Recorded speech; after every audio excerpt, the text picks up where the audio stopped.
Agree disagree টাইপের এসেতে আমার ওপিনিয়নটা কেমন হবে, শুধু একপাক্ষিক নাকি দুই পাশে আমাকে লিখতে হবে? এটা একটা মহা সমস্যার বিষয়। হ্যালো এভরিওয়ান, টুডেস টিপসে আপনাদের সবাইকে স্বাগতম। আজকে আমাদের টিপসটি হচ্ছে রাইটিং টাস্ক 2 নিয়ে। রাইটিং টাস্ক 2 একটা খুবই কমন কোয়েশ্চেন, সেটা হচ্ছে অ্যাগ্রি এবং ডিসঅ্যাগ্রি নিয়ে।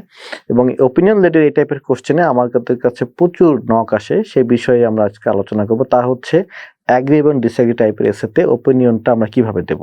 অর্থাৎ আমি কি এক সাইডে শুধু লিখে যাবো, অর্থাৎ আমি অ্যাগ্রি করলে শুধু অ্যাগ্রি লিখে যাব, নাকি আমি অ্যাগ্রি করলে আবার ডিসঅ্যাগ্রিও লিখতে পারবো?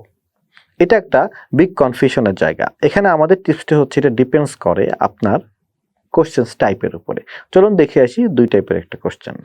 আপনারা এখানে যে দুই টাইপের কোশ্চেন্স দেখতে পাচ্ছেন, সেখানে প্রথম কোশ্চেন্সটি দেখেন। এখানে বলা হচ্ছে big salary is more important than job satisfaction itself. এই কোশ্চেন্স ইটসেলফ এখানে আসলে দুটো টপিক রয়েছে, একটা হচ্ছে বিগ স্যালারি, একটা হচ্ছে জব স্যাটিসফ্যাকশন। সো আপনি যদি শুধুমাত্র বিগ স্যালারি নিয়ে লেখেন, শুধুমাত্র বিগ স্যালারি নিয়ে, অর্থাৎ বিগ স্যালারির পক্ষে, তাহলে কিন্তু এখানে জব স্যাটিসফ্যাকশন এই কথাটা ঢাকা পড়ে যাবে। আর যদি এটা তাই হয়, তাহলে আপনার কি অল রিকোয়ারমেন্ট এটা ফুলফিল করছে না, আপনি কিন্তু এক্ষেত্রে ব্যান্ড 7 মিস করবেন।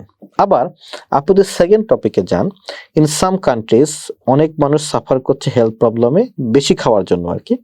তাই এখন খুবই জরুরি গভর্নমেন্টের জন্য তারা হচ্ছে হায়ার ট্যাক্স বসাবে এই টাইপের ফুডের উপরে।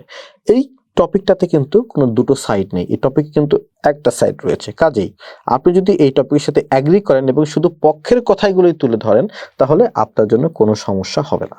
সো অ্যাগ্রি ডিসএগ্রি টাইপের এসেতে আপনি শুধু এক সাইডে লিখলেই হবে কিনা, কিংবা অন্য সাইডেও লিখতে হবে কিনা, এটা কমপ্লিটলি ডিপেন্ড করে আপনার টাইপ অফ কোশ্চেনের উপরে। যদি কোশ্চেনের মধ্যে দুটো সাইড থাকে, তাহলে আপনাকে অবশ্যই অন্য মানুষের কথাগুলো এখানে লিখতে হবে।